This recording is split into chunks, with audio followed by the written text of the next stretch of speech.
and further in.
I imagine that right now you're feeling a bit like Alice.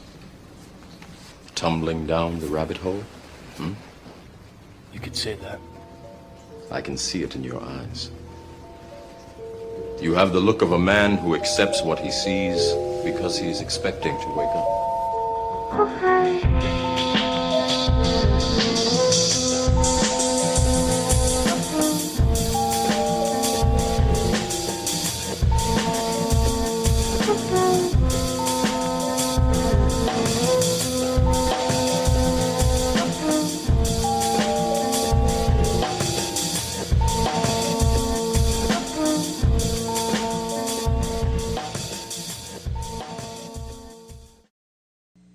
So tell me about the moment when you realized that you were involved in a retrieval of non-human technology, alien tech? So it became very clear the first time our communication process and procedure was modified. And then just visually looking at the object on the ground, you could tell that it was extraordinary and anomalous. It was not human. How close did you get? Well, I was a helicopter pilot, and I operate with 150 foot to 200 foot long line. So I got within 150 feet of this object. What did you see? I saw an egg, a white egg. Was there any visible propulsion system on it? No, not what we would know. There's no engine, there was no thermal signature. I was operating at night when I finally came in to pick it up, so I'm working under night vision goggles at the time. And it was quite clear. I flipped them up, flipped them down, and looked at it a couple of different ways. How did you know that that egg-shaped object was non-human in origin? Well, visually, after seeing all kinds of things in my past, it was clearly something that was ridiculously looking. It's inconsistent with anything I'd ever seen before. I can also tell you that the reaction by my team, we all knew we were dealing with something extraordinary. And at no stage were you ever subsequently told that the craft was of non-human origin? I will tell you that during this process, over the last couple of years, it's been confirmed to me by ranking members of the UAP task force that what we were working with that night was in fact NHI.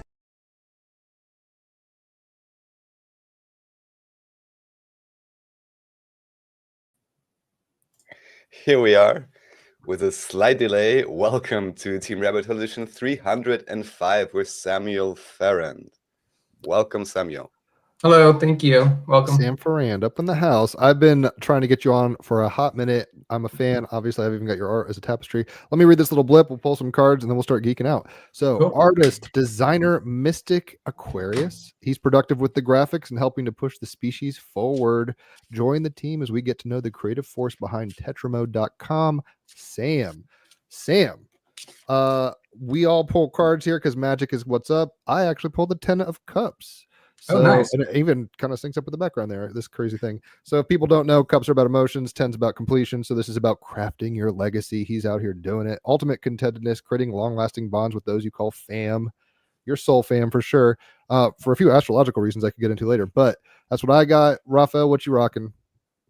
Said the magician? Yes, he says the magician. So Indeed, yes. The Aquarian card, one of them. So that's what's up. And Sam. And now a twist. A plot twist from the thing. What is that? Nine? I can't count. 7, 8 of Cups. 8. Okay. I was like, okay, cool. So that, I mean, if people don't know, I'll just read it real quick. So also with the water sign, cups are the emotions. If you're a water sign, if you're a Pisces, a Scorpio, or a Cancer, you're a cup, but we all have the water in us. So the 8 of Cups, I seek answers to life's big questions, turning your back on what's known, off on new journeys, returning to nature, and figuring it out from there. It's funny because you said earlier that this is the second podcast you've done today, so you're like in lock and load mode, and I don't know how many you've done before, so clearly your card is resonant on that front. Is there any kind of syncs popping for you? I mean, do you feel like the magician who longs to see? I hear a kitty cat. That's good. Yeah. Freya approved. I'm not against it. That's that's what's up. I love animals. So yeah, I'm drawing a blank on this one. I would have to like research it, and I don't really want to do that online. So totes. All good. In any event, well, I mean, I see synchronicity shit. You got family there, cats. It's all good. Emotionally, we're making it work. You're doing things you haven't done. The magician gathering the elements on the table, making it happen from the ether and grounding it, that kind of stuff. So long story short, I turned on to you. I mean, shit, I've been probably around 2012, 2013. Like, I've been a fan of yours forever. I bought this thing. I've got your chakra cards that you said you've got a new version of coming out soon. I've had those for a long time. So you're one of my favorite artists, honestly. Like, you do really cool stuff that is very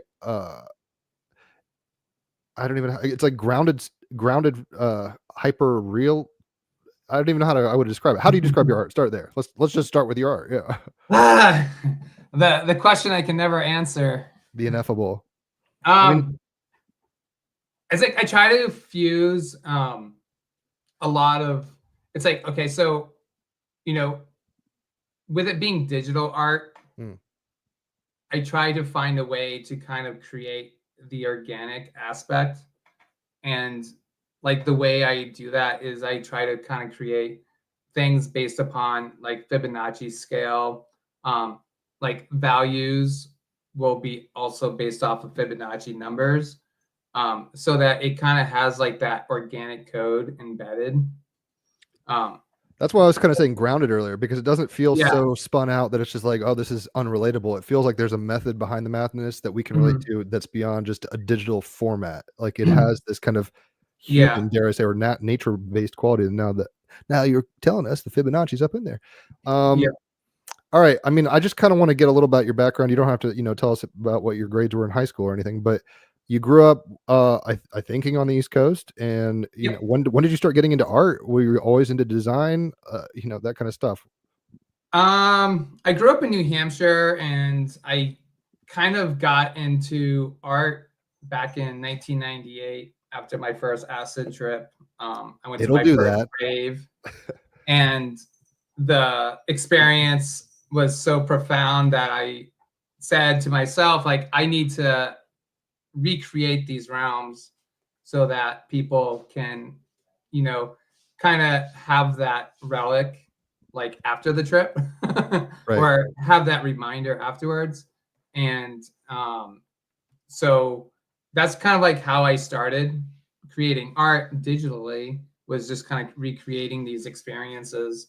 And throughout the years, being inspired by different artists and whatnot, I started coming into my own vision. And that's when I went to school for art, and I studied art history, graphic design, and illustration. And then I kind of, like, I already had the technical ability before I went to school for art. The school that I went to was more theory based.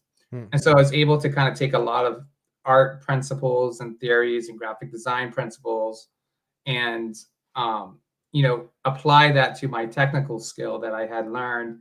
And so at this point now, what you're seeing a fusion from 2012 onward of my art education and all my technical skill prior to that being rolled up into one. It's funny what you said a little about your I don't know if it was your first rave, but a rave, and you dosed or whatever, and you came back, and Terrence McKenna talks about, like, try to bring back something from bring back a relic, or however to put it, and that is a very good descriptor of your stuff. I mean, these are kind of the visuals, the holographic shimmers, the symmetries, the fractal, mandala kind of patterning that comes up on psychedelics, and you're doing a really good job of conveying that. It's very distinct. I think you've been I mean, obviously your style has progressed, and I know you're getting deeper into your craft, but I think you've been consistent with your look enough where I can kind of see it and go, I know that's your work. Yeah. And that's something I definitely, really kind of pride myself on, is being able to kind of come up and create my own artistic style that stands out to the point where I feel like, now I feel like it's kind of become like its own entity in a way. And like, I feel like that's something that can't be replicated because of, part of my creation process is using a graphics library that I've created myself. And the way that library works is it's a progressive thing. So the more I add to the library, the more I create with the library, the more I can go back, extract components from different pieces and apply them to newer pieces. And so the graphics library is always evolving. And I've been doing this for over, I don't know. I mean, I started the graphics library in 2010 or so. So, I mean, that's 15 years. It's your little Library of Alexandria. And it's funny that you say that, because that's actually the name of my solid state drive, is the Library of Alexandria. So, well, synchronicity abounds. I mean, I'm not going to say I'm psychic, but Jesus Christ, there it is. So I'm just looking at your natal chart, astrology, if people are into it. good. If you're not, wake up. But your north node is conjunct loosely your Saturn in Virgo, so you really know how to pay attention to the details and ground things. I mean, you're here to do that. You're here to show discreetly, in a sense, through form and grounded structuring, like literally the structure of maybe a trip to people through a mercurial lens. And it's funny because your sun is late degree Pisces, but it's conjunct Mercury. I mean Aquarius rather. You're an Aquarius, but it's conjunct your 8th house Mercury Pisces. So it's like you're able to talk about through art, it seems, through grounding it, very ineffable things and create it. It's almost like a mother bird where it's like it's chewing it up and giving it, and it's stuff that's way down the rabbit hole. If you've been there, you know. So it's like kind of one of these like wink wink things. Like if you're initiated into psychedelics, you're gonna know what this looks like and feel this more succinctly probably than some Joe Schmo executive who maybe has never done any psychedelics. But the point being, you're right on your path, man. You're doing it. All right, so you don't remember what rave that was, like who was playing? It's 98. I can't imagine. Daft Punk was big still back then. Yeah, I know. I wish I used to have like a hockey bag. Well, maybe it wasn't. Actually, maybe it was of rave flyers that I used to collect. Like I'd go to these parties, and I thought the flyers were so cool because they were kind of like, I guess, souvenirs of the rave. And I collected a ton of flyers, and I had a hockey bag full of them. But my father, who is very Christian, had different views about what was, godly and what wasn't, and he threw them all away. Oh, party foul. But so all of that is now gone, but I did have the original flyer at one point of the party that I went to, the first one. It'll come to you in a dream one day and you'll go, I remember. So since this was in 98, what kind of music can we imagine? I mean, psychedelic trance was around then. What type of music inspired you to start with? Trance? It was Chicago, and it was underground electronic.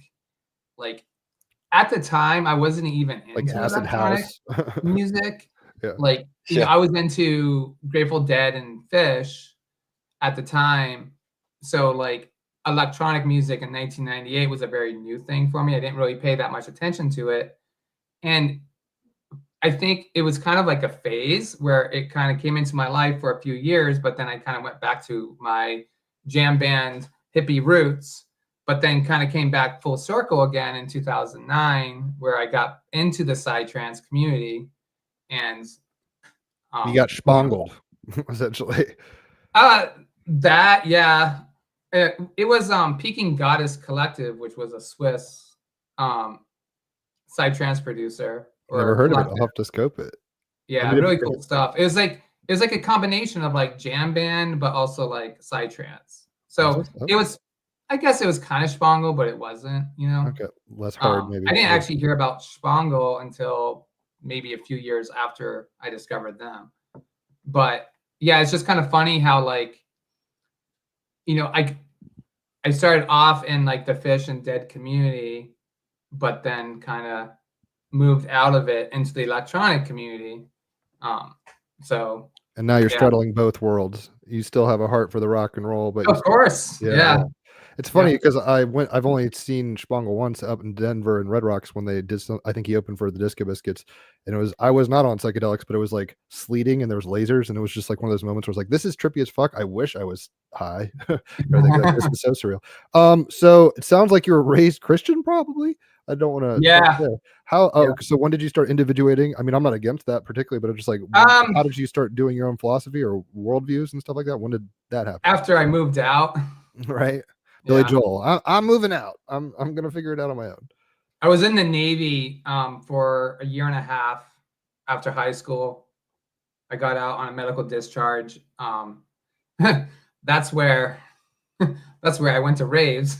Okay. You're just like, I'm on crutches. I might as well have fun. Do you mind asking, like, what was the discharge? Like, you have flat feet or something?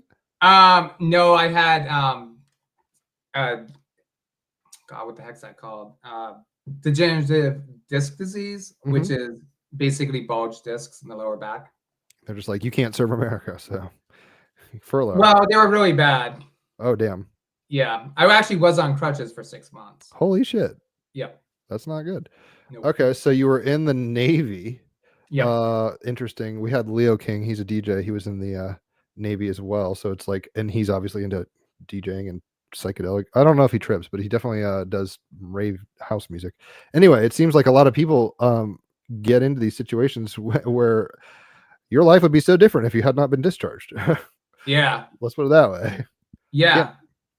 Yeah. I mean, I was able to get my house from the VA because I served during a wartime. Perks of Uncle Sam. Yeah. So so obviously you shifted out of the military mode, and you were into jam bands and stuff, but get into electronica. What kind of philosophers, what kind of thinking culture are you imbibing? Were you into Alan Watts and Terence McKenna? Not so much.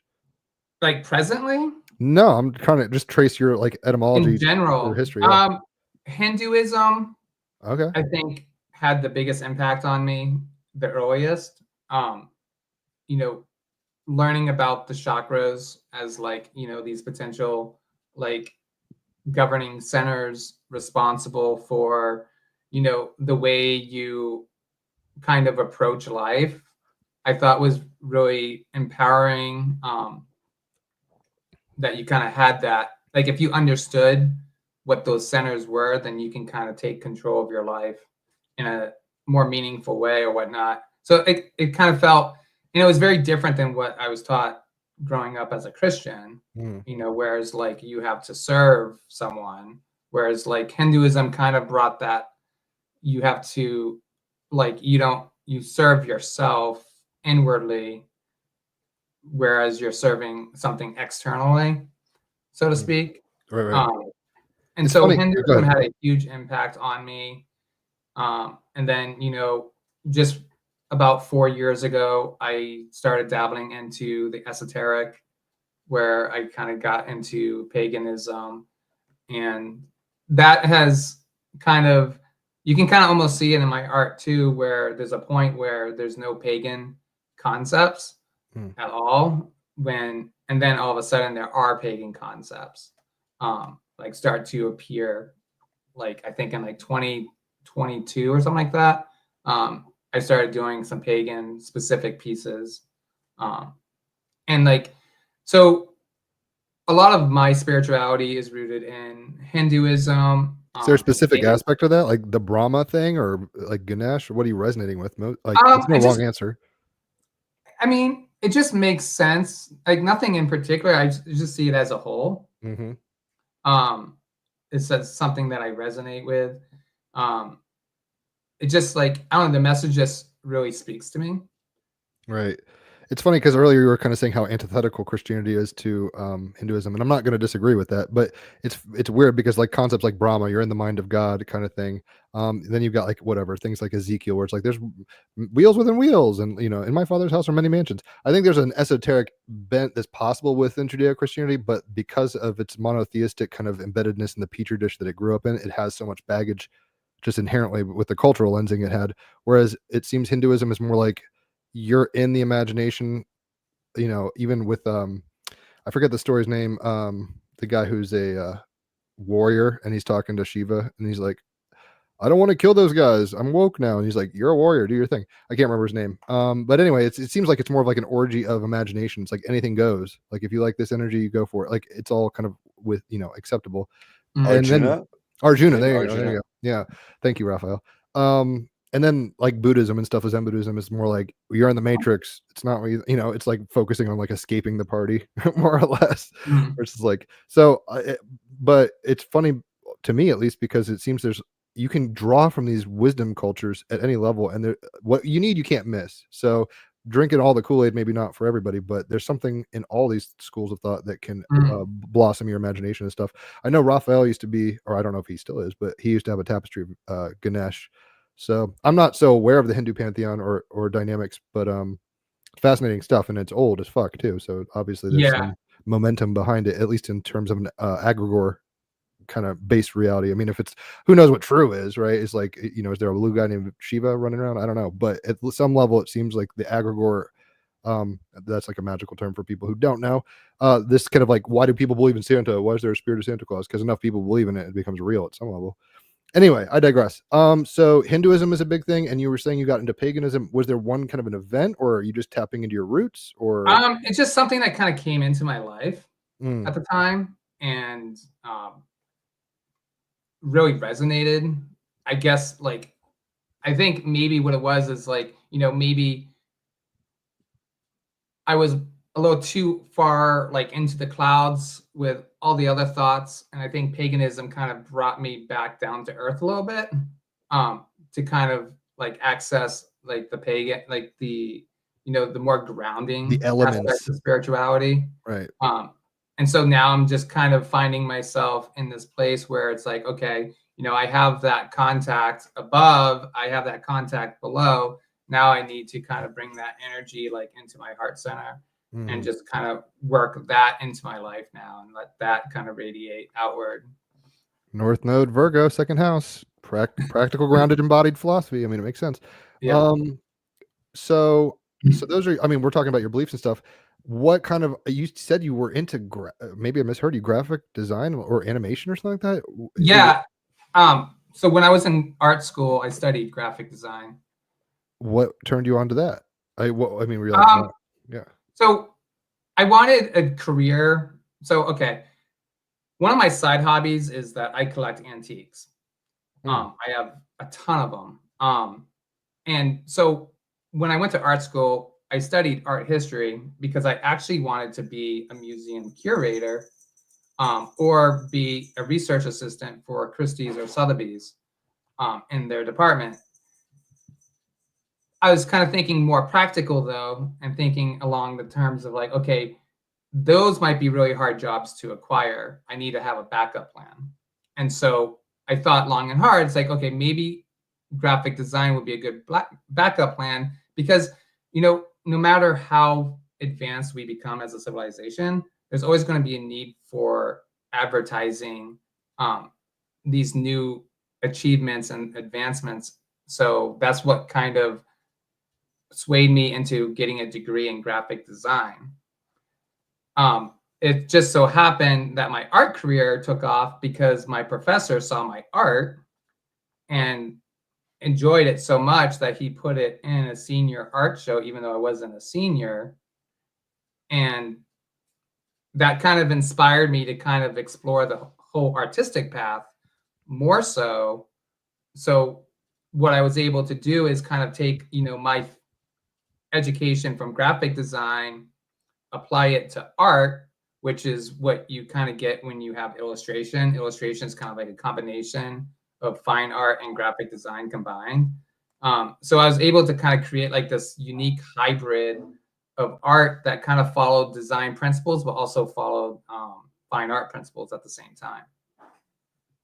Shout out to your professor. It's always cool. I mean, it's like Mr. Holland's Opus or something, right? Where you have these people along your way. I'm not all into Emerald Tablet to Thoth, but like in some a verse in that or whatever, it's like be a light along the way. It's like if you can encourage people who you see some shine in to pursue their joys and talents and skill set, like Ikagi, I think in Japanese, it's like, what are you good at? What does the world need? What can you make money with? Blah blah. It seems he saw something in you, and now we're all benefiting from the fruit of his whim. A little Dumbledore action there. Harry, you're a wizard. Harry, get the fuck in there or whatever. So you graduated school. Like, was it hard to find work, or were you just I actually didn't graduate school. It was a private art school, and they actually ended up shutting down due to lack of funding. Oh man. So I never got my degree, but I got it dismissed by the government. So because I of it collapsing back that education.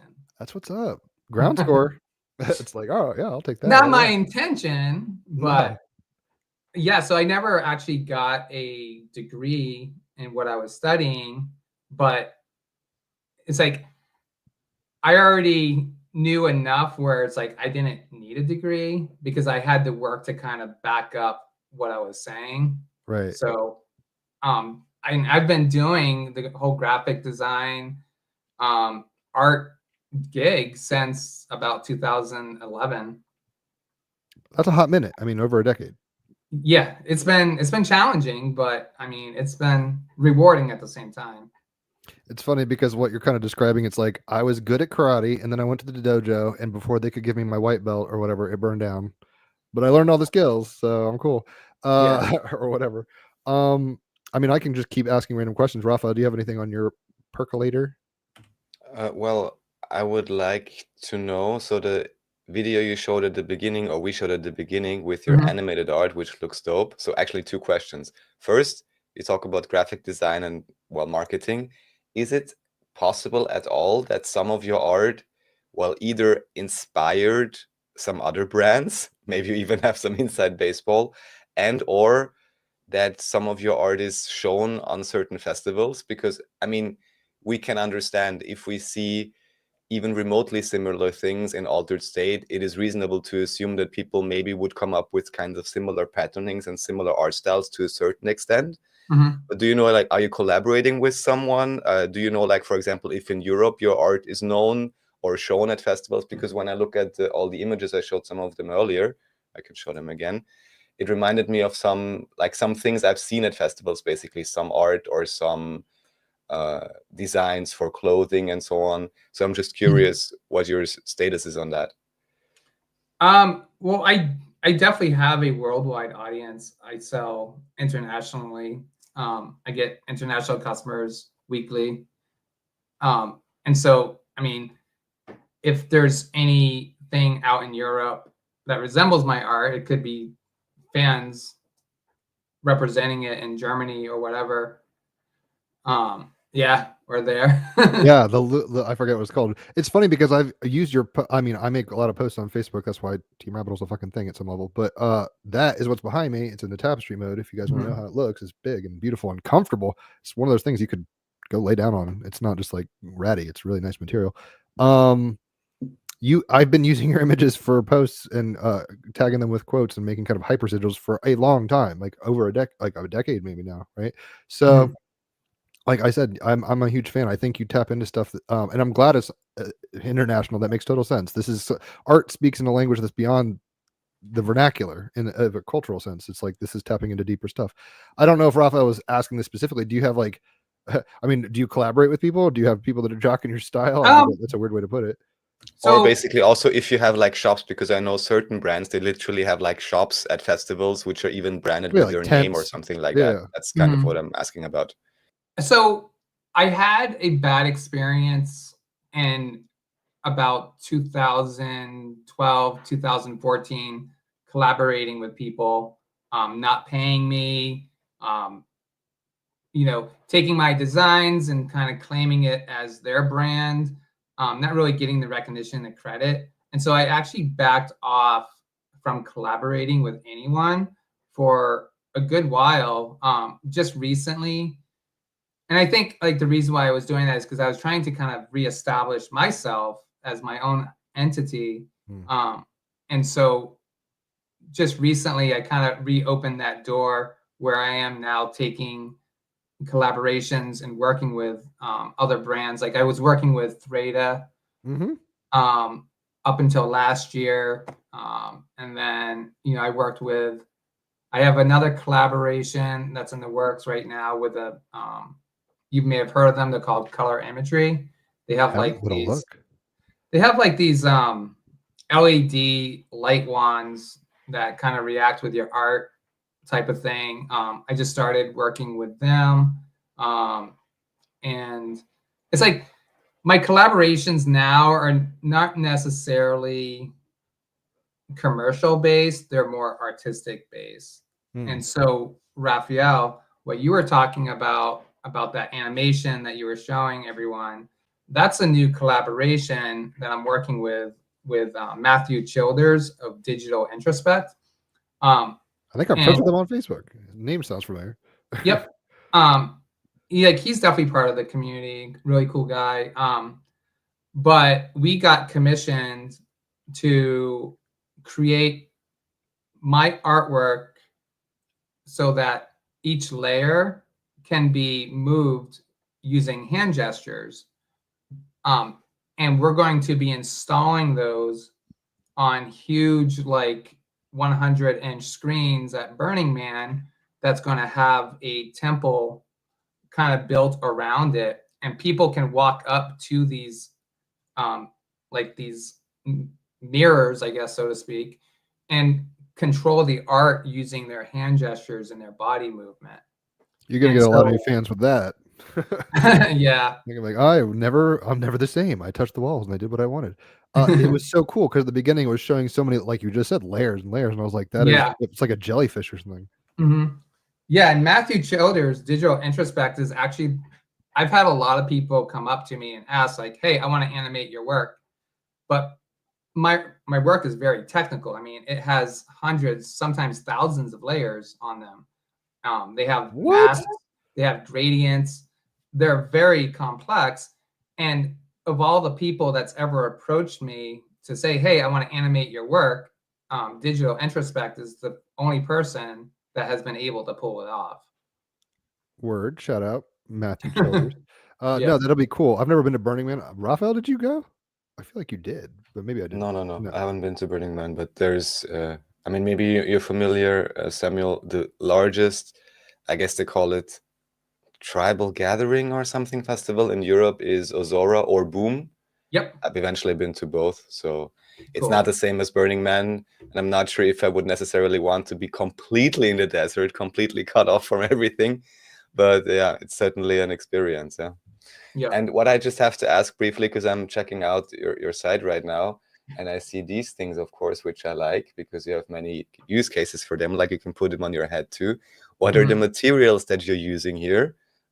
If you can share that, because it says it's made from scarves or something, or what is the composition? It's polyester, but it's made from it's like made from recycled polyester.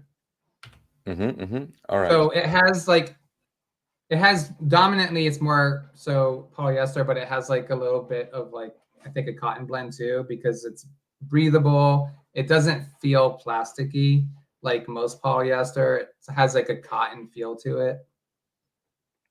The touch, the feel of Samuel Farrand on your body. Nice. And then what the other thing I wanted to ask is, with the video we showed at the beginning and the animation, there was a voice clip there. Did you in particular choose that voice clip, or what are your thoughts about that? Because I just know, especially in recent years, there has been lots of talk about, now they call them UAPs for whatever reason, and it's still not exactly clear, who tries to psyop whom or what is real, even with the, I guess he wasn't talking about crop circles, but that's one thing where I know, for example, a documentary by, I believe it's called Patty Greer, Crop Circle Diaries, where, from what I understand, they've just shown, basically, if you look at these crop circles, number one, you have a few short clips where you can literally see like a light. Apparently, this was, before AI, what is really before AI, but still, you see a light appearing on the ground level and then moving around and apparently flattening the crops just in front of it. And then when people went to investigate, they could actually tell, well, there is some strange, interesting kind of heat pattern, which you can scientifically validate within the crop that has been flattened, let's say. Whereas if, some friends or whoever wants to do a prank go out and also try to do patterns in the crop circle, then you can clearly tell it's done mechanically. So it's a different technology. A lot more clumsy. So anyhow, I'm just curious what your view is on that, or the whole UAP, UFO topic in general. I don't know. So I definitely have had a couple of experiences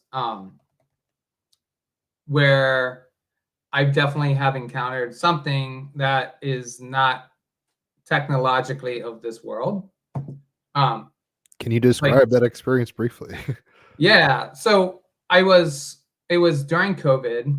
We were driving north from North Carolina back to New York, and it was Sunday morning. It was early. It was like, I don't know, 6:30, maybe 7.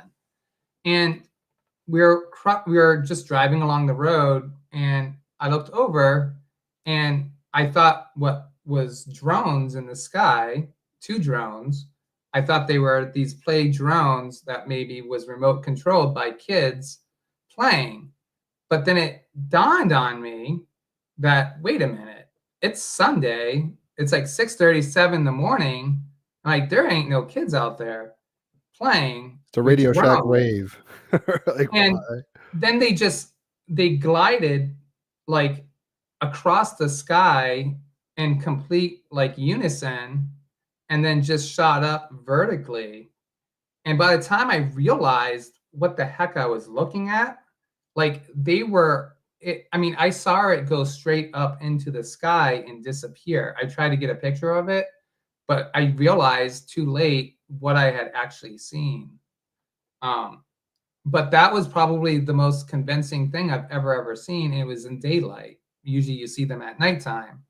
And the way that these were shaped, they weren't shaped like an airplane. The way they moved through the sky wasn't an airplane. The way, like the speed, it wasn't an airplane. Like this was something from out of this world. And I can't explain it. I wish I had gotten a photo and realized what I was looking at earlier, but I mean, that's one experience that I had. So with that kind of thing, are you under the presupposition that it's like, I mean, you're an Aquarius with a moon in Libra, you're air, you're very air. Are you approaching this in a materially reductionistic kind of way where like that's bolts and nuts in the sky? Are you looking at it as Jungian, where it's like this is the collective unconscious projecting itself into my field? There's no wrong answer. I'm just curious because I've never seen anything like that. I've seen DMT beings and all sorts of weird shit like that, but not UAPs or anything like that. So I recently even heard people saying that it could be some kind of lights or something emanating or generated by the earth in some way, shape, or form. I'm just throwing it out there, but please give us your insight on this or your ideas. To me, that looks more like nuts and bolts, like actual, like Skunk Works, Lockheed Martin, at least, if not Spock. Yeah, no, that wasn't like a spiritual experience. That was a physical experience, having a physical encounter, if that makes any sense. Yeah, it does. That's cool. You said you had some other ones? I mean, we don't have to pick your brain forever, but I'm just curious. That's compelling. Jesus. Yeah, I mean, so I don't know if you ever saw my synchromatic calendar that I made. Not off the top of my head, but don't quote me on that. I might have. I've followed you for a while. So it's like this calendar that kind of encompasses. Oh no, you sent me an image of that. It was yes. That was based off of an experience also. So I was at my brother's house. I might be able to find this and pull it up for you, Raphael. I'll send it to you. You can keep talking, but I'm like, I have it somewhere. So I was at my brother's house and I was taking a nap, and I remember waking up and just having it really bright outside. And I was like, oh wow, it's like neighbors have a lot of lights on, you know? And so I go downstairs, my brother's not there. And then he walks in like 5 minutes later and he looks like he saw a ghost. I'm like, dude, you okay? Like, what's up? And he's like, I think I just saw a UFO. I'm not kidding. And I'm like, what do you mean? And he's like, I was outside putting away my groceries and I was bending down into the trunk of the car to get some stuff that had fallen out. And I noticed that it felt like someone had a spotlight on above me. And I'm like, oh, interesting. Because, you know, I woke up that night. I woke up earlier and kind of had the same thought that, wow, the sky is really bright right now. That's not the calendar. I might have sent it to you on Facebook Messenger. But since when are you producing these? Because I was thinking like maybe I'm just imagining this, that I've seen this because I know at some point I had a calendar like this basically, and most likely it was yours if I look at the design now, but this was quite a few years back. Are you producing these for a few years now? So this isn't my calendar. Okay. This is a different calendar by a company. Like the Galactic Calendar. 13 Moon. I did have that. Okay, shout out 13 Moon. They use my artwork to feature it. That's based on the Zolkin calendar. Mm-hmm. The calendar that I'm talking about it integrates a lot of like.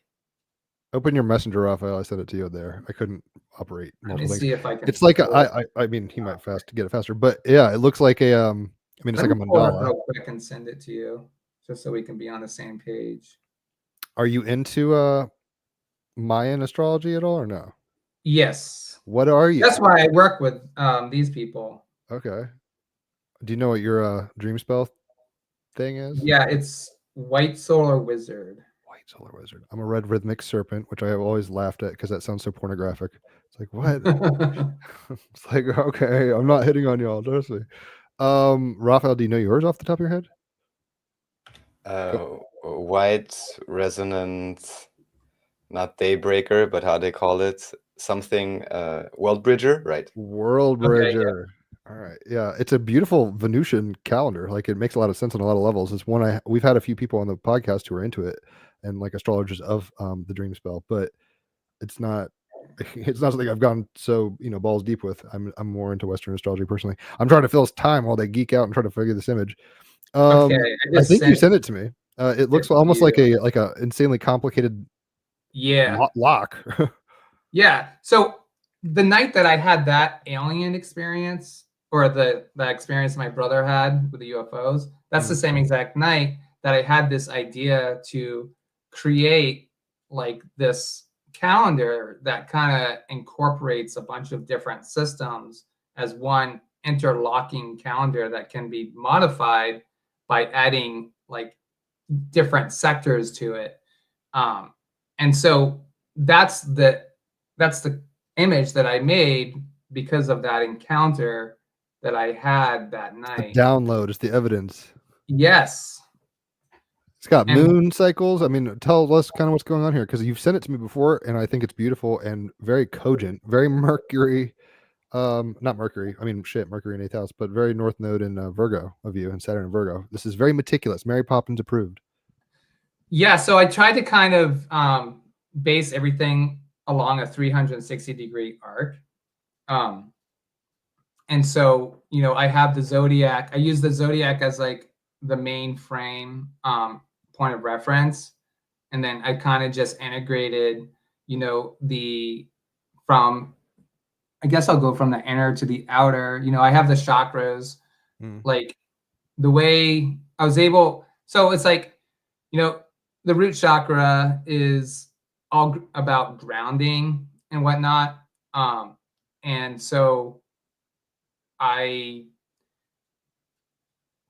started, if you scroll down on it, nope, the other way.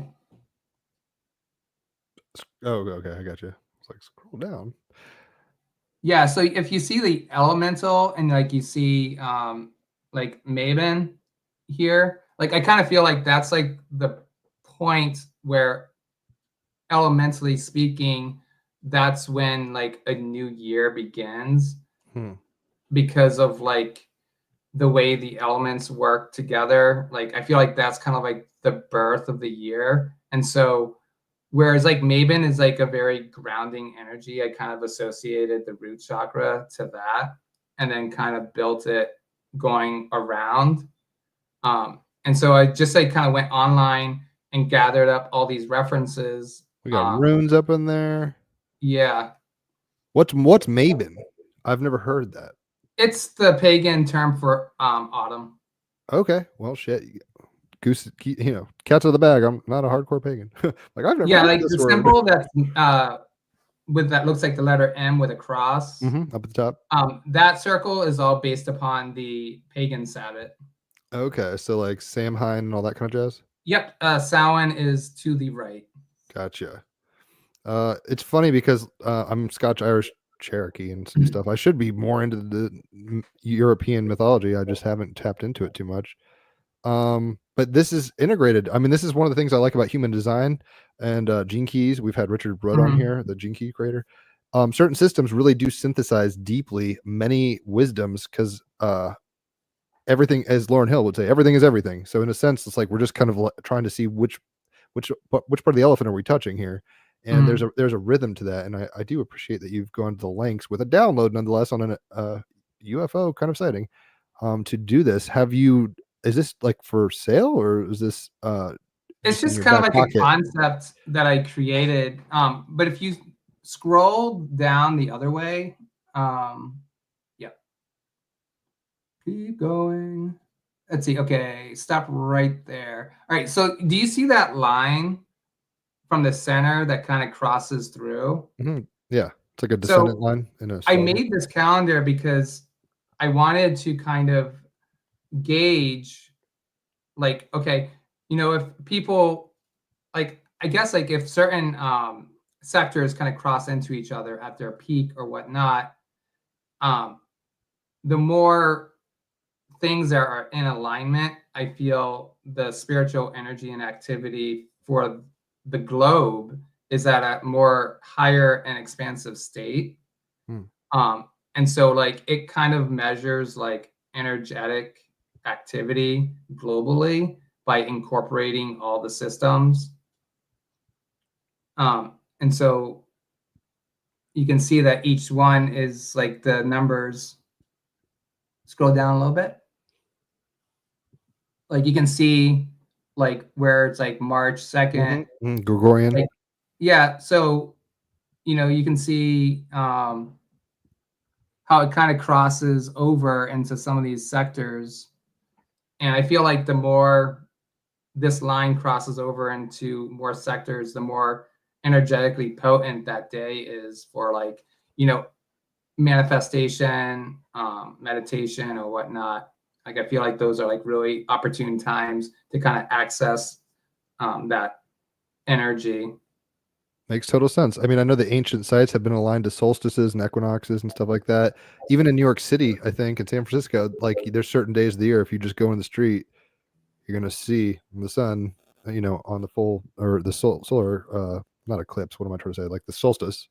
Have you experimented with this personally?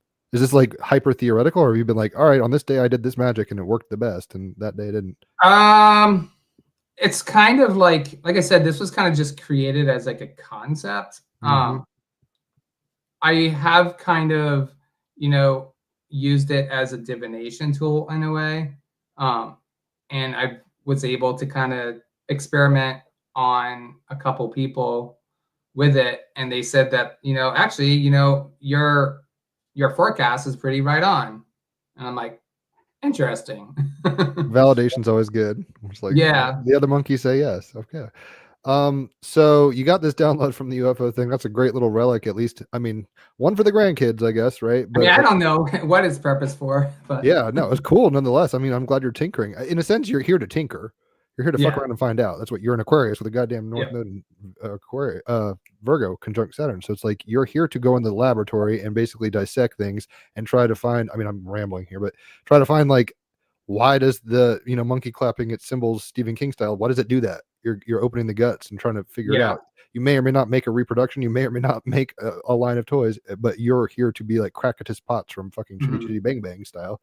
You're here to mess around and find out. You're a scientist, but of like spirit, because your Mercury is in 8th house Pisces. So, and you've got a, I think it was a Jupiter. I don't need to geek out about your chart, but I saw enough in there where it's like you're definitely mystical, but you're also grounded and you're piercing at that level.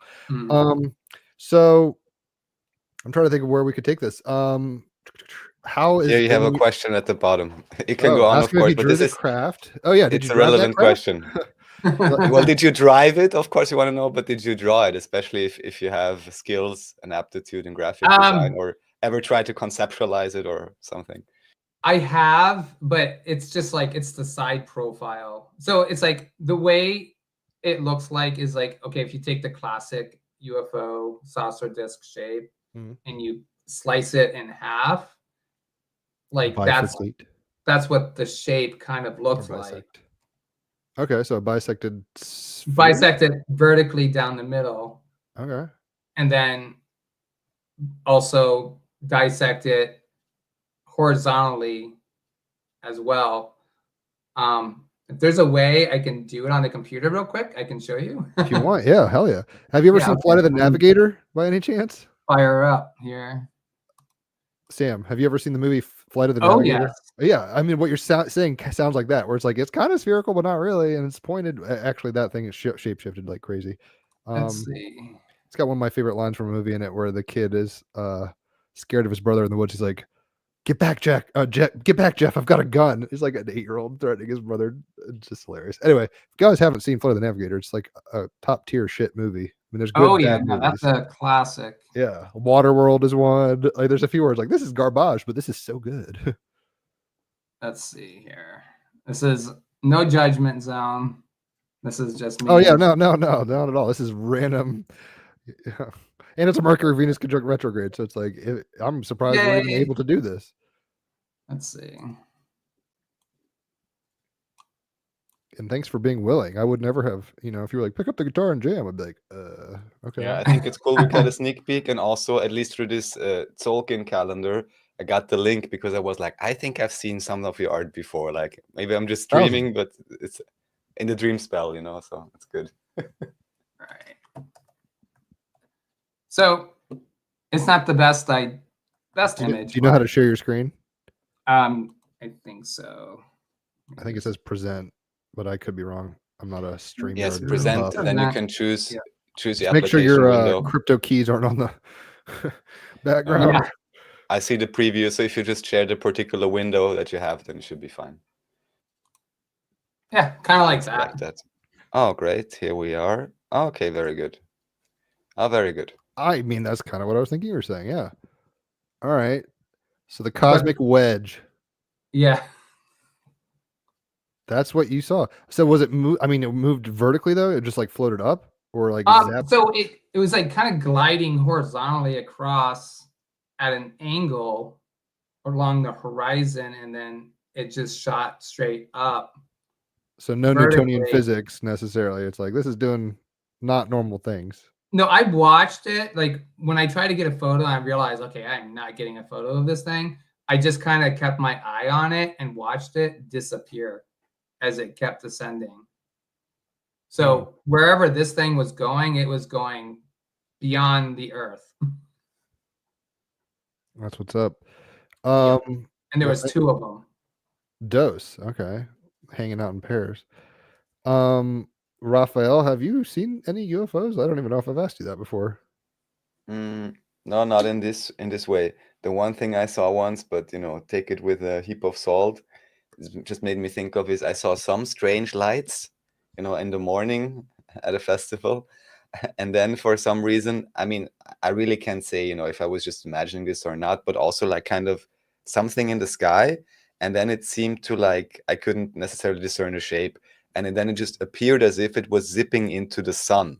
This was like quite a few years ago. I mean, not into the sun, but at least in terms of what I could see.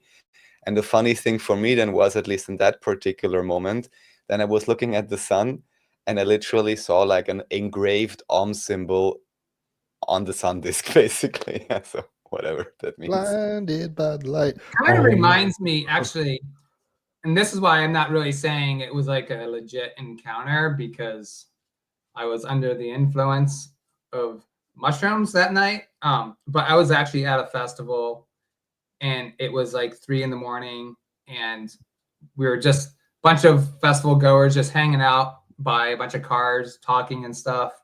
And we're just talking, and then all of a sudden, we're all just staring at the sky and just looking at each other and being like, did you guys just see that star move? And they're like, oh, wait, yeah, the one over there that just like moved into the middle of the sky and then just stopped. I'm like, yeah. They're like, yeah, I saw that.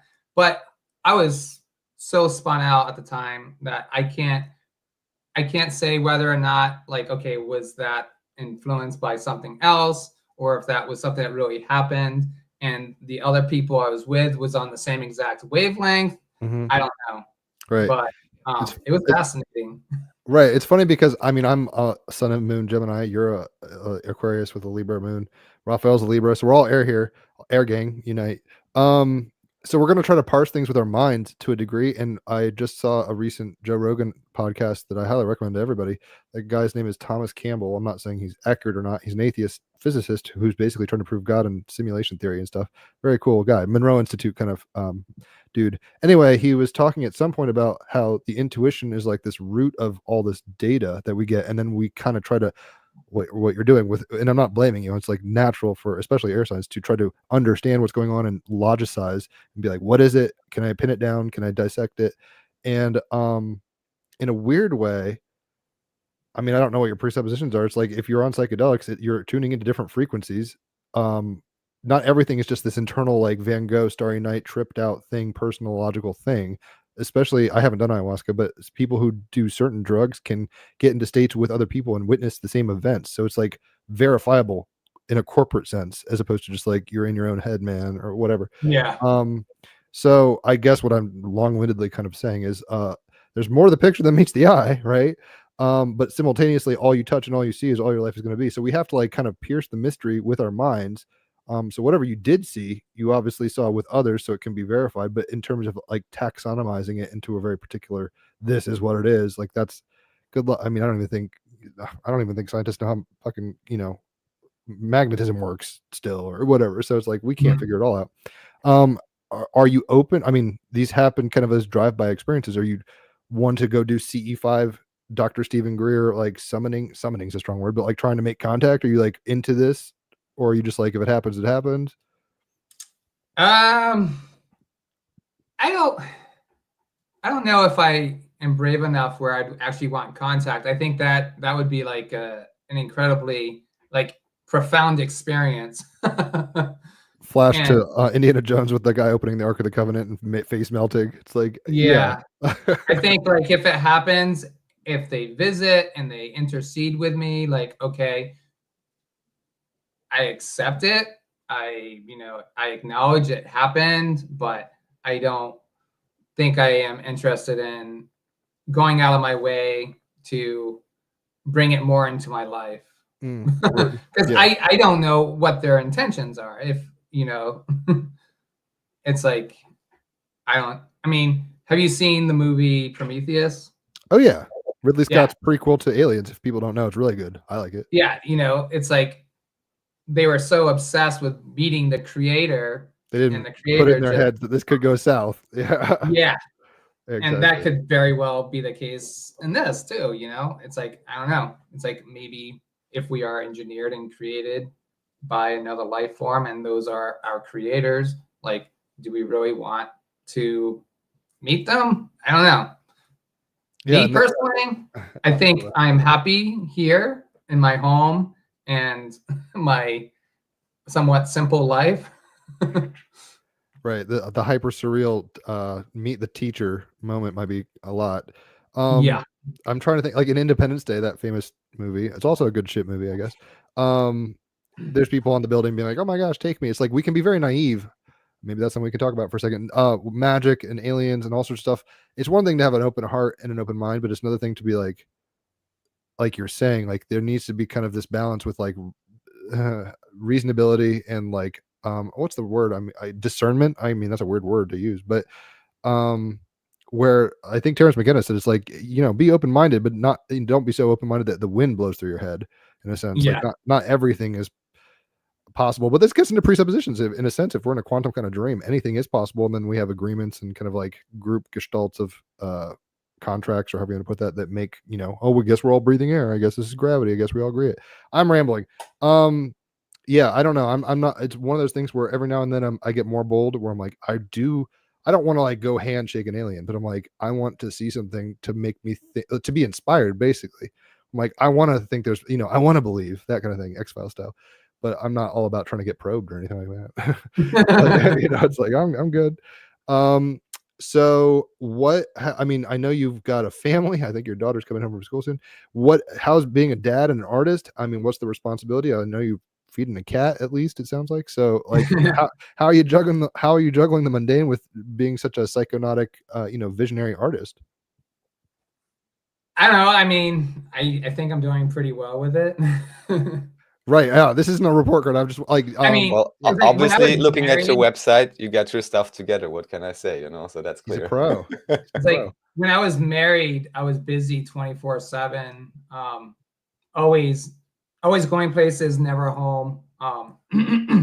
And now it's just like I spend a lot of time at home and just kind of relax and chill with my family. And, I kind of wake up and, I treat when I wake up, I got to work, I got to do this, I got to do that. And then, the end of the night or whatever, there's a point where I try to cut myself off, which is usually around 7:30 when I'm done posting on social media, and just spend time with the family from that until everyone goes to bed or whatever. It's like 10 of Cups. I mean, it's the card we pulled. It is family. It's got a cat in there, even his daughter. This guy's been on the podcast, David Daniels. Shout out. But yeah, it's funny because I'm not a father. I don't think Raphael has little inklings running around, as far as I know. But it's totally a mind. I mean, talk about a trip. I think it changes your priorities. It changes your perspectives. Obviously, you were raised as a Christian. I mean, and this is not like me critiquing your parenting. I'm just curious as a Gemini. How do you, in this zeitgeist, in this big changing time with AI and internet and all sorts of high weirdness, how are you trying to raise up your tribe in that sense? Like, do you tell them stories like Valhalla is real, you'll find out what like how do you operate like that? I'm just curious, and if you don't want to talk about that, I mean, we both just try to be open-minded about, you know, that Sky is her own person. She has her own personality, and she doesn't have to, you know, follow in our footsteps. We actually kind of encourage her to, you know, find her own voice, find her own path, and, you know, just to kind of reinforce and remind her that, you know, we're here to support her in the decisions she makes, provided, you know, she's healthy and it doesn't harm anyone else, you know. I can dig that. We're kind of like, it's kind of funny because I mean, me and Shannon are both heavily pagan, and so I think some of that might kind of rub off on her a little bit. So she talking to the Fae. What does that mean to you practically, pagan? Because of course there's lots of lore, there's lots of great, I want to say, Dungeons and Dragons in the most positive sense, you know, also great art. But would you say that you're celebrating certain holidays? My first question that came to mind for some reason was actually, because this is sometimes a contentious thing, and I'm not judging anyone for doing it or not. I don't even remember if I believed in it ever myself. But for example, for Christmas, telling the children, oh, I mean, in Austria or Germany, you call it the Christkind. It's a bit different. It's like the Christ child that's coming to give you the presents, or other people would say it's Santa Claus. I don't know. How do you deal with these things, if you want to comment on that at all? So my form of paganism is more like nature based. I really dedicate a lot of time and reverence towards like the equinoxes and the solstices. And, you know, I really feel it's important to connect with nature, and to appreciate nature. As far as like the whole Santa Claus thing, I kind of see Christmas as, you know, a holiday that was stolen, that the Christians stole, to represent, you know, the return of light, and replace it with, you know, the birth of Jesus.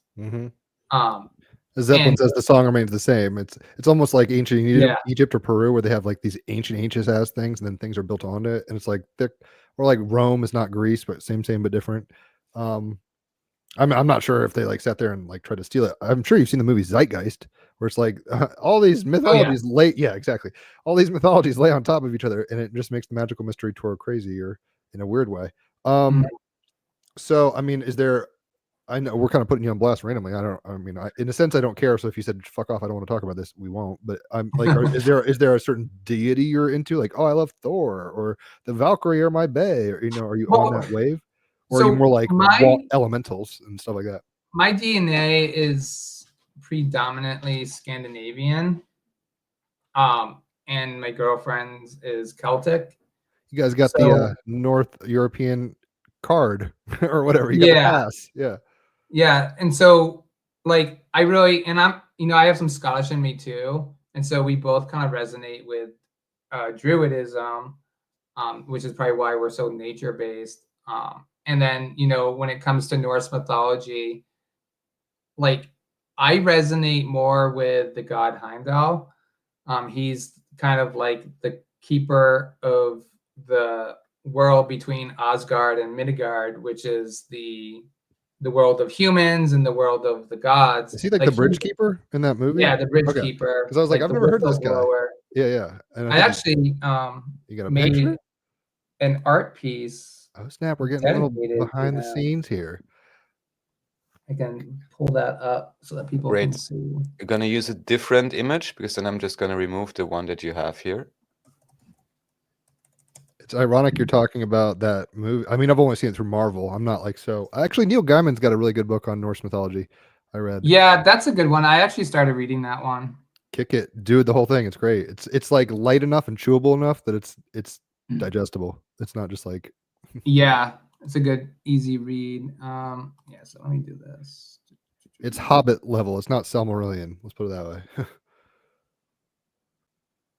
But yeah, my girlfriend, I'm here at her parents' house, and I walked in the other day. I was like, "What are you watching?" And it was like Thor Ragnarok or something. And I was like, "I don't." It's like, "Hey, what are you watching?" But B, like, do you get how deep the Tesseract is and all the timeline stuff? I mean, Marvel really went hard in the paint with a lot of world building and archetyping. Kind of overlay. Kind of stopped with Infinity War for me, and maybe Loki, the TV show. But here we go. Word. Yeah. So this is This is the Norse god that I resonate with the most. I kind of see him as like almost like a visionary god in a way. He's like the good gatekeeper. Yeah. Guardian of the threshold kind of thing. But now I see how many layers. Okay, when you said thousands, I kind of didn't disbelieve you, but now I can kind of see it's almost like this is like currency, like watermarks. Yeah. You could the Federal Reserve, please hire this man. And as I saw this, the other thing I wanted to ask, at least the way it looks, are you using some type of, how do you call it? I don't mean AI, but I mean, do you call them generative algorithms? Is that the right word? I'm not sure. Like mathematical algorithms or something like this. That's so dope. I don't use any AI. No. I mean more like mathematically, to have it calculated out and then. Yes. I have. He free-handed this, Raphael. Come on. No, I don't use filters. I don't use like preset calculations, but I do I'll show you an example here. Are those the Northern Lights or just like a little design? Yep. Okay, I was like, I don't know, maybe I'm tripping. Not literally. I got like a new system, so I'm having trouble. It's Mercury retrograde. Let's blame it on the stars. And Uranus is conjunct the moon today. So if you guys are feeling a little A-okay with the revolution emotionally, it's part of it. It's cool. I mean, this is half the reason I do these kinds of episodes, because sometimes we talk about conspiracies, with like Freemasons and all sorts of random people, flat earthers and whatever. I mean, it's all over the place. But I love having artists on because I'm an art history dropout. And I don't make art like this. I'm a musician, but seeing the craft is always it's looking under the hood of the Lambo. It's so cool. It's like, holy shit, this is why it purrs and goes so fast. Speaking of which, loading the matrix. All good. So I mean, yeah, you've got like real gear. This is your gear. This is your guitar pedals. Oh, this is the one you did recently, right? Yeah. It took a hot minute, like years. Am I tripping? Oh yeah, it took me about 9 years to finish this one. That is like your Sistine Chapel.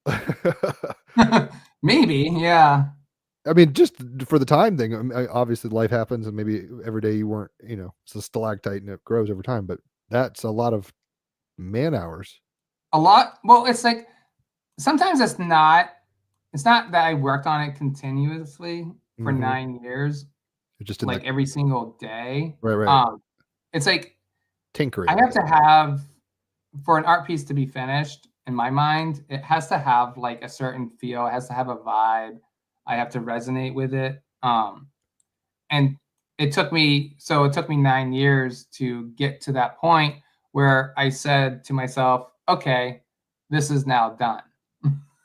So that's a good point. With art, I mean, with music, you can just jam. Like, you like jam bands, you can just jam forever, noodle forever. Like, is there something other than deadlines for the business or whatever? Is there something where you're like, that meets the criteria? I know the Grateful Dead and other bands used to like, trip and basically be like, it's ready, it's done, we're good, on their albums, like Terrapin Station songs and stuff like that. So is there something that you are looking for, or you're just saying it's a vibe you catch and you just kind of intuit it? Yeah, it's an intuitive feeling. If that feeling's not there, then I won't post it. I'm like really critical and judgmental over my work. like this is kind of like an algorithm. Like, so for example, if I wanted this to be a fractal spiral, I can move this point here. Actually, hold on. Let me shrink that down. Move this point to this point, and then I can do like a transform function where it kind of repeats. Oh yeah. But there's different ways that you can do that. Like, for example, I didn't think I was going to be working on the fly here. You're cool. So. I didn't expect you to either. I mean, talk about, I wonder what our caveman ancestors would think. You know, they're in the cave of Loessau or whatever. I'll just do like a really quick mandala just so you guys can kind of see how it's made. I think the listeners will also kind of appreciate this. Dude, I love your tones. I mean, there's something mystical about it. It's dark, it's brooding, it's surreal, it's psychedelic. It's so good. So yeah, this will be nice, easy presentation. Does that original image have like a concept or a name to it, or is it just kind of, ooh, look at that? Which one? Just the one I just had. With. Yeah, I was like, I don't know. That one, I just kind of started working on that about a month ago. Gotcha. Let's see. Okay. Yeah, this was not scripted. I had no clue you would do this. I'm so stoked.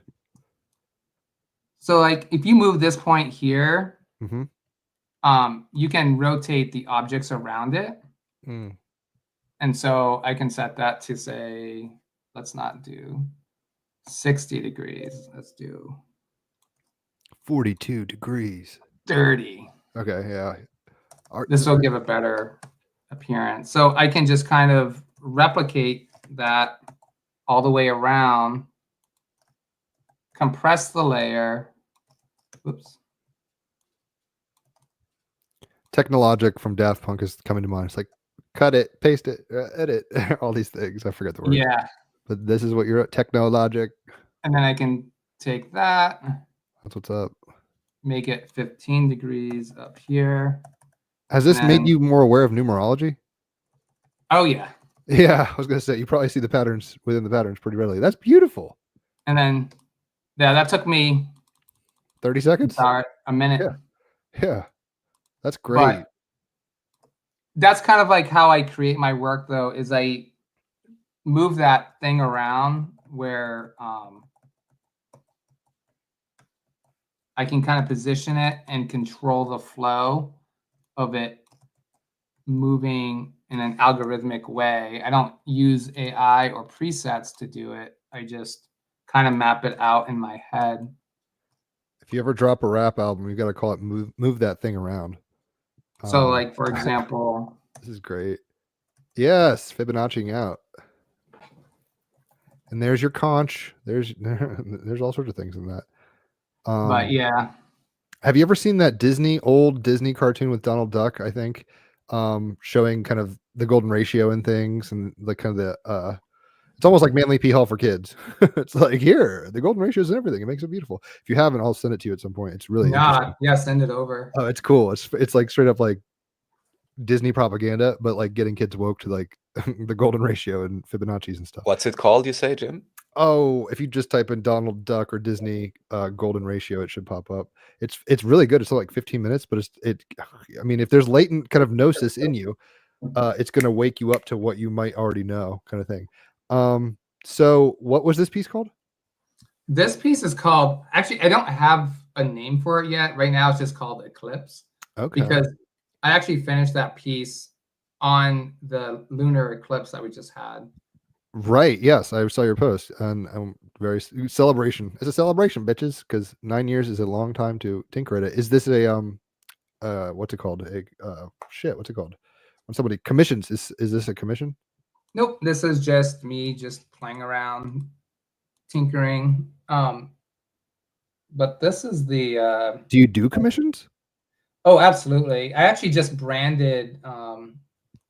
Might have to hit you for some stuff. Somatic psychotherapist. It was like a 1.5 month long project. Like, this is my graphics library, though. The not the Akash, the Alexandria library. Library of Alexandria. Yep. See, the fact that you get that, you're on the wave. You're so team rabbit hole, you don't even know. Because not every monkey fucking touches the monolith. You know, like some things you can elude. But being these are all just projects that I've started that I haven't really gone anywhere with yet. So this is my work in progress folder.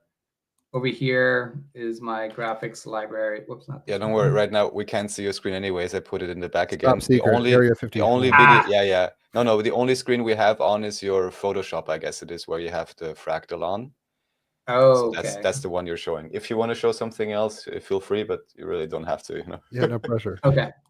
Laura Palmer's diary. We're gonna open it up and looking under the hood. No, I really do appreciate you kind of showing us that, because the more you know, as NBC used to say. Mhm. So what do you think, like what are some collaborations you hope to be doing, or some projects, like are they just bubbles in the ocean that kind of come up and you're like, I'll ride that wave, and you just kind of surf it when it comes up? Or are there things that you are like envisioning for yourself that you know, you don't have to tell me all your secrets, but it's like, are the things you hope to be accomplishing, or like people you want to work with, anything like that? Just like kind of like, you know, whatever comes my way, like whatever crosses my paths, if it resonates with me, then, you know, I'm always open for it. I guess this is a weird question. What are there things that turn you off without even looking at it? Like where you're just like, oh, you're into Luciferianism, I'm not into that, or you know, that's a weird example. Not really. I mean, I really try to keep an open mind about things. And like, I mean, I've had people like into death metal, like say, hey, can you do my album cover for me? And it's like, yeah, absolutely. I mean, if you're going to pay my rate, yeah, it's a gig. I'll do it and I'll make it awesome. But I mean, a lot of those kind of fall off. So you need to make monopoly money or like currency money, like a couple bills, because it looked like watermarks. I mean, that's kind of what this stuff is when they're like, you can't make fakes because we got the watermarks. At least in North America, we've got bills like that. I don't. Australia was weird. They had plastic money that was really beautiful art. Are you into art beyond? I mean, obviously beyond what you do, but like, what inspires you? Like architecture. Like, what are you into outside of what you do? You know what I mean? Like, I play guitar, but like, I'll listen to whatever, you know, classical music. A lot of the antiques that I have in my collection actually inspires a lot of my art. Like I have a lot of pieces that are about 500 to 700 years or older in my collection. It's got some provenance. Yeah, can you talk a little bit about it? Like what type of antiques you're talking about? Yeah, actually, pictures. Or, I mean, goals of his drawings, enemies. paintings. Let me do a screen share here. It'll probably be easier to explain it that way. Got a little. This is something I don't talk about online. I just I had no clue. Yeah, it's cool, like my hobby that I do. Okay, it's cool. Just be aware we are online now, so just cherry popped. Now everyone knows you're the Antiques Roadshow. Yeah, maybe I won't share that then. Okay. No, sure, you don't have to. But okay. Basically, even just in the abstract, I'm wondering like old, I don't know, Renaissance paintings, or what would come to mind. That's just kind of the way I'm asking. I mostly collect metalwork. Okay. I like a lot of Islamic art for the geometry. Not surprising. And the ability to like engrave like such intricate designs is something that I just find really, really awesome and amazing.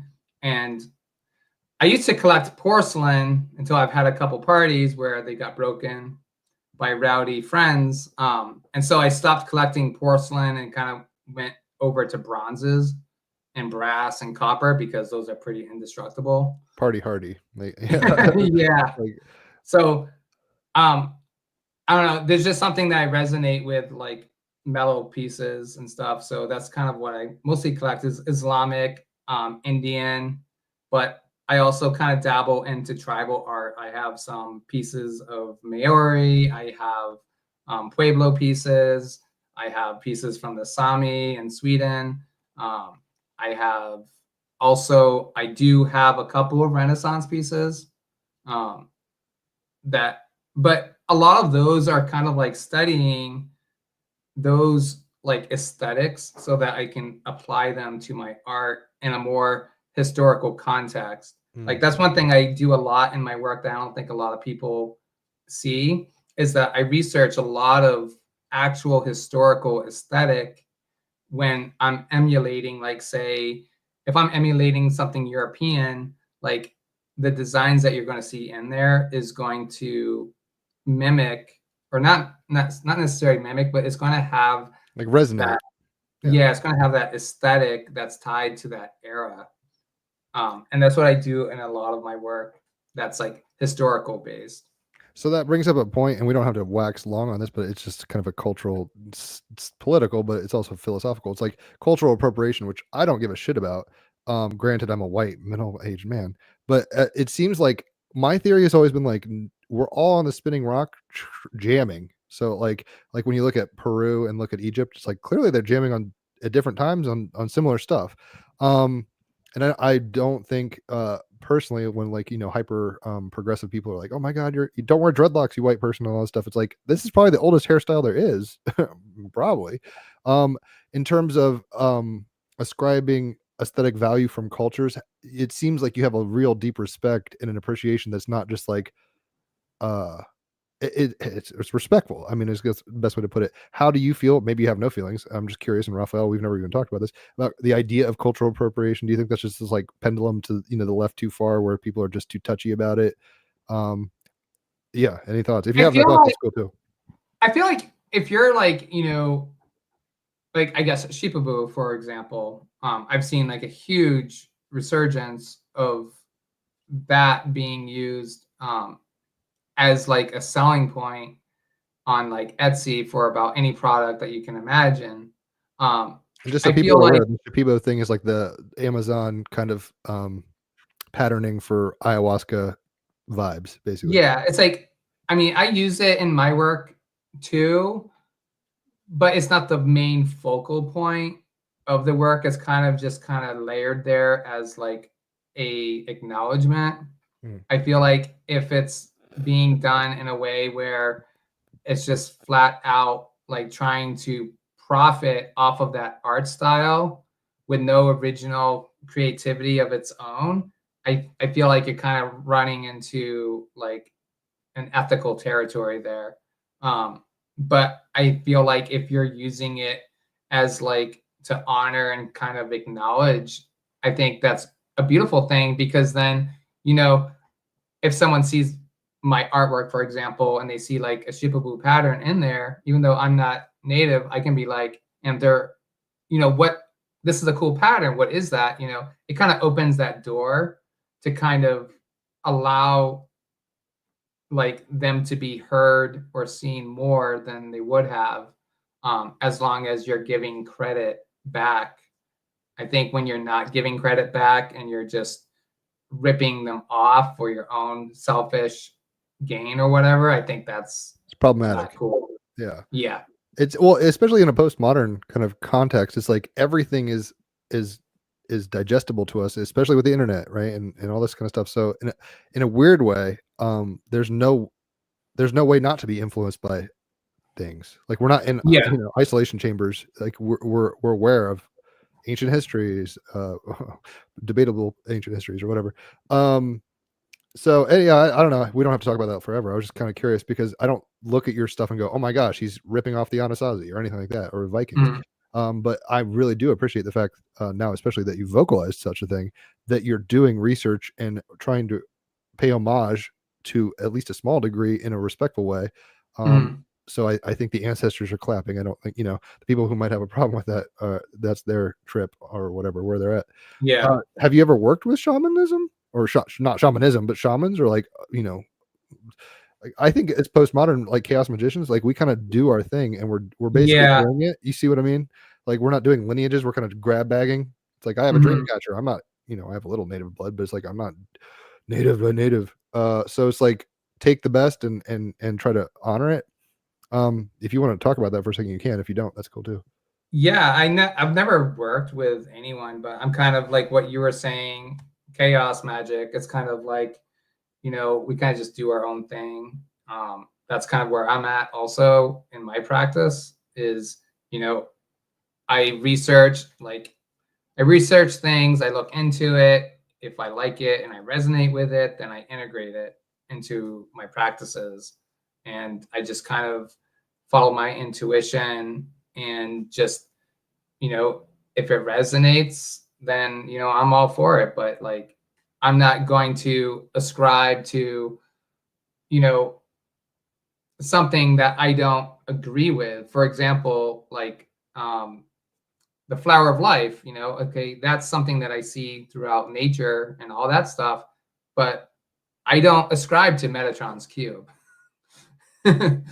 Like because theoretically, all the 5 platonic solids don't interlock into Metatron's cube in a 3D structure. So it's like, it makes me kind of wonder, like, okay, is this like a snake oil salesman tactic by Drunvalo at this point, or is there some kind of merit there? And I've studied sacred geometry for at least 15 years now, and I can't find, I don't resonate with Metatron's cube.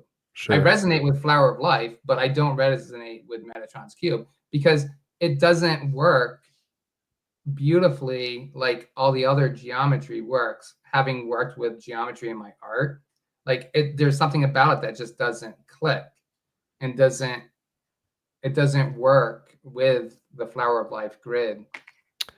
We've had Jamie Janover on before. He used to jam with Fish or something. But he is kind of a sub.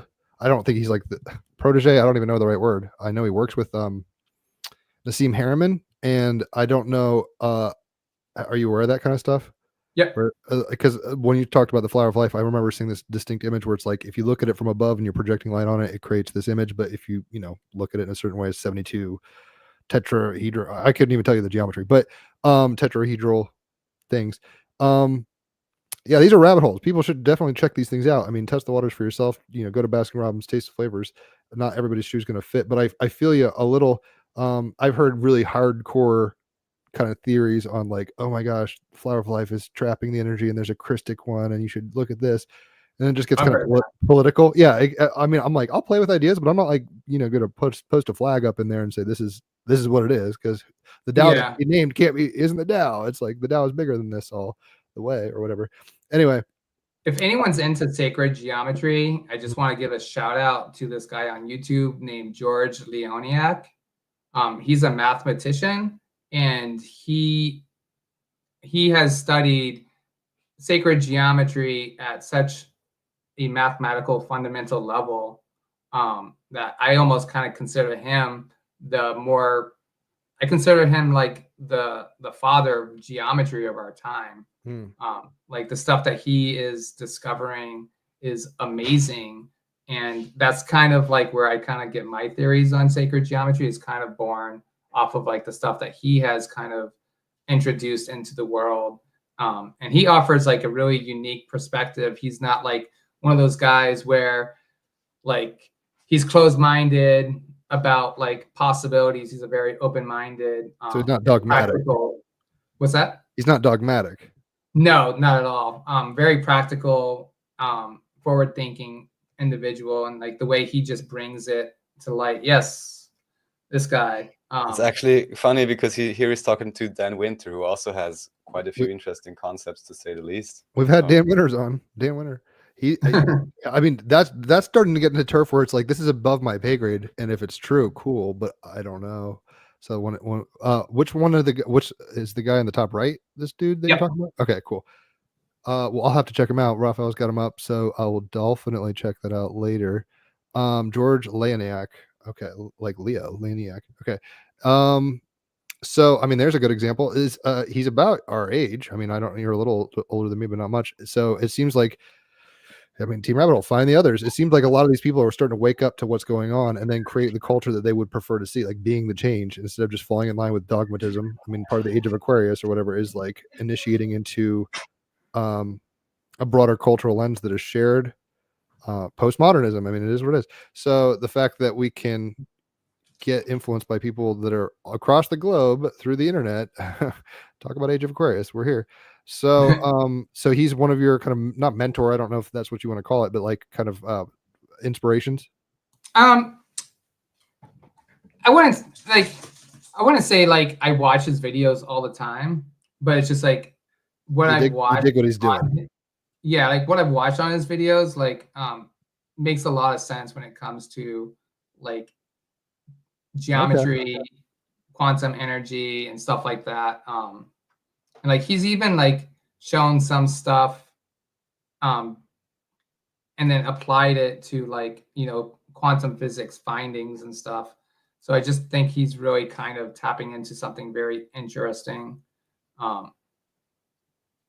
Yeah, I mean, apocalypse means unveiling, like a eye-opening kind of literally. I think we're starting to see what was always present and available, but now we have minds and eyes to see, ears to hear, or whatever you want to say, because it seems like this isn't new. Like nothing's new under the sun. Like this has always been part of the apprehension. Our apprehension of reality hasn't always been up to what it is. In that sense, we're kind of like blind, cave dwellers, like touching and trying to figure things out. And it seems like we're at I mean, I don't know about your personal ontology or whatever, but post 2012, I mean, talk about the Mayans and Terrence McKenna and all that stuff. It seems around 2012, whether it's festival scenes and sacred geometry and art and music and everything, it's getting to a fever pitch of like living gnosis. I mean, it seems like we're waking up to the facts on the ground. It's beautiful. It's an interesting time. I guess we asked to be here. I mean, that's a presupposition, but it's like we're at the front row seats of a aeon shift, and we're really waking up to cool facts that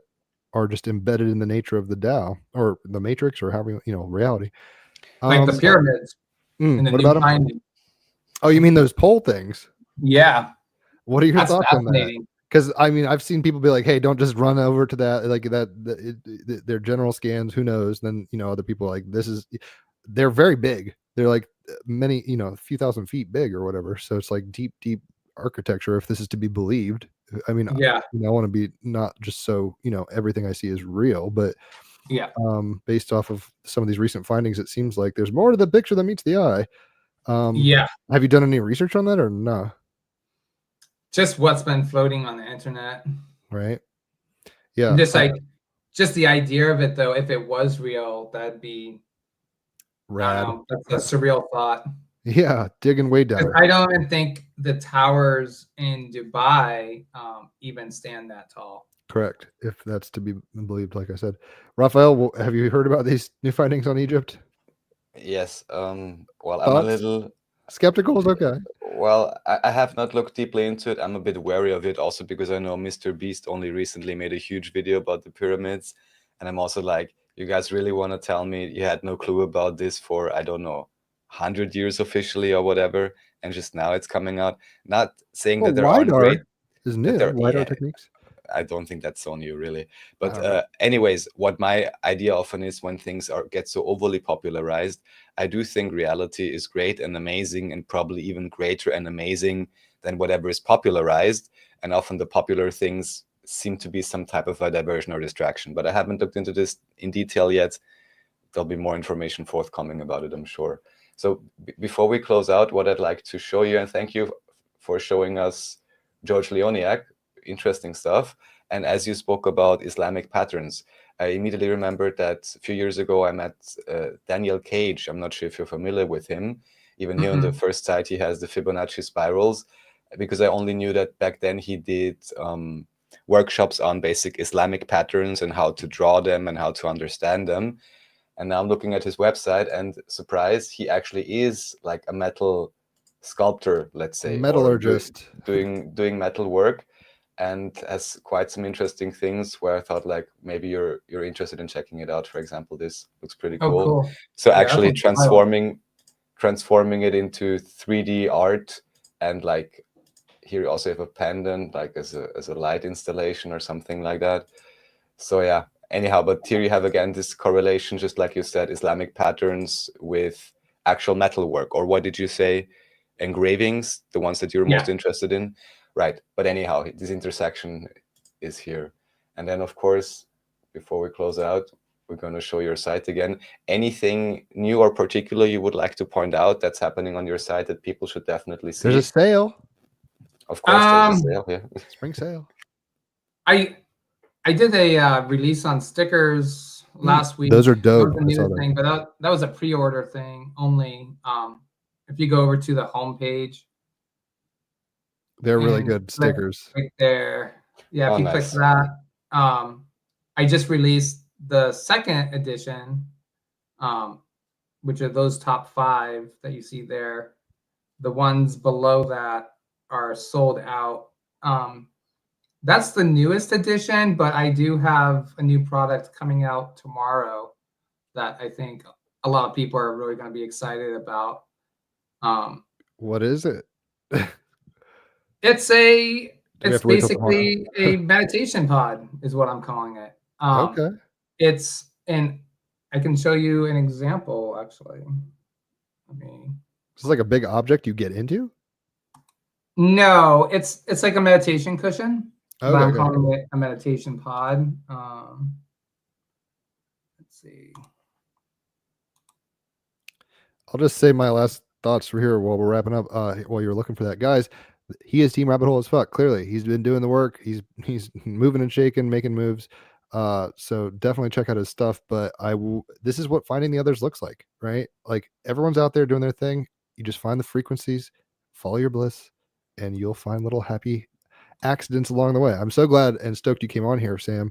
It's been a long time in the making, and you're as cool as I thought you were. So no surprise there.